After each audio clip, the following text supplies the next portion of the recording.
sehubungan dengan unsur-unsur tadi. Walaupun sebenarnya kalau kita ini kan unsur itu pertama kalau barang siapa itu udah pasti semua orang. Kemudian menyangkut unsur kesengajaan. Kemudian menyangkut menghendaki. Kalau pembunuhan tentu menghendaki kematian. Nah, kalau kita lihat dalam kita ilustrasikan dalam fakta kasus ini bahwa saudara Ricky diminta sesuatu hal untuk melakukan sesuatu yang pada akhirnya itu laku penembakan. Kemudian saudara Ricky menolak secara halus. Dia tidak mau, tidak bersedia karena dia tidak cukup kuat mental. Sehingga dia menjadi bingung dengan kondisi yang ada. Kemudian karena dia adalah bagian dari anak buah dari saudara Sambo, dia diminta memanggil temannya ajudan yang lain. Tetapi tidak dijelaskan untuk melakukan apa, penembakan kah, atau mungkin karena yang sebelumnya disampaikan klarifikasi, mau manggil Joshua. Nah itu yang dalam pikirannya masih, dan tidak ada disampaikan di mana akan dilakukan, dia belum sampai sejauh itu yang disampaikan. Kemudian dia menjalani perintah Pak Sambo memanggil saudara Richard. Dan dia tidak menyampaikan karena dia juga masih bingung kan, ada apa yang akan dilakukan. Dia hanya suruh panggil. Pada saat pemanggilan Richard tidak bersama-sama, jadi Richard berhubungan dengan Pak Sambo, nggak tahu apa yang dibicarakan. Kemudian saudara Ricky dalam hitungan menit 15 sampai 20 menit diminta oleh Ibu Sambo pergi ke rumah dinas dalam rangka setelah PCR adalah melakukan isolasi. Sampai dia, karena dia yang bawa mobil, sampai di rumah Duren 3. Setelah dia parkir, dia duduk di karpot mobil, Joshua di dekat taman, dipanggil oleh Kuat Ma'ruf. Om Ricky dan Joshua dipanggil Bapak. Ya jadi dia datang ngikut bersama-samalah Joshua dan Kuat. Sampai di ruangan dalam rumah, fakta itu udah langsung kejadian. Artinya gini, yang dilihat ada Pak Sambo, ada Richard yang sudah berhadapan-hadapan, kemudian Ricky dan si Kuat. Pada saat itu yang didengar oleh Ricky pada saat masuk di ruangan itu adalah jongkok. Sementara kalau kesaksian saudara Richard, tembak. Jadi berbeda, itu penyebabnya secara psikologi kita tidak tahu fakta itu. Tetapi si saudara Ricky tidak melakukan aktivitas hal-hal yang kira-kira membantu kayak aktivitas mengambil senjata kayak atau memegang siswa, tapi dia udah posisi sudah melihat kejadian. Bagaimana menurut ahli, apakah unsur, kalau tadi dibilang pertama masalah kesengajaan dia udah menolak. Sekarang unsur ikut melakukan. Bagaimana ahli melihat? Apakah di dalam teori-teori dan turut serta itu juga ada keaktifan yang nyata? Tadi ahli sudah menjelaskan ada gerak tubuh yang jelas.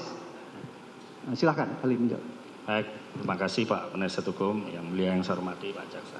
Tentu saya tidak bisa mengarah kepada orang, saya objektif ya sebagai akademisi.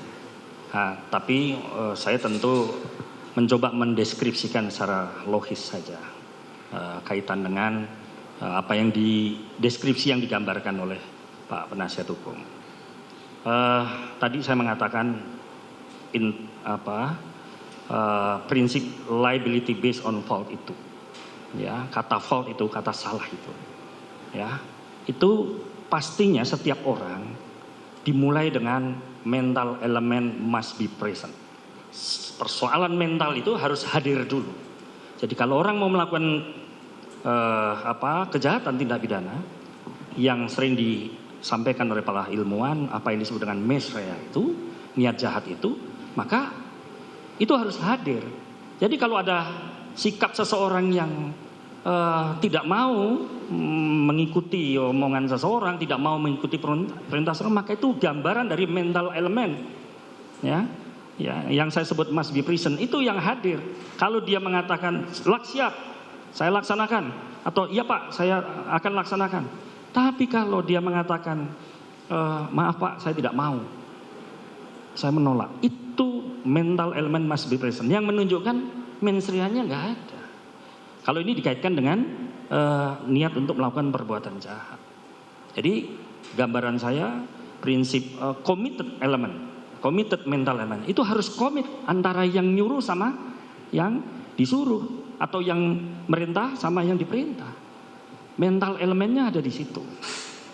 Ya, kalau kata-katanya seperti itu dan kaitan dengan dampak, ya, apakah ini ada kaitannya dengan Van Head instrumen, ada nggak kaitannya dengan alat?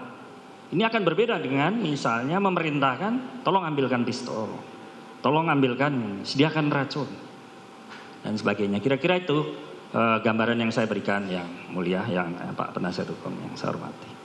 Baik. Jadi jelas di situ bahwa kalau mental elemen itu tidak ada, ya bagaimana kita mau menilai itu mens rea?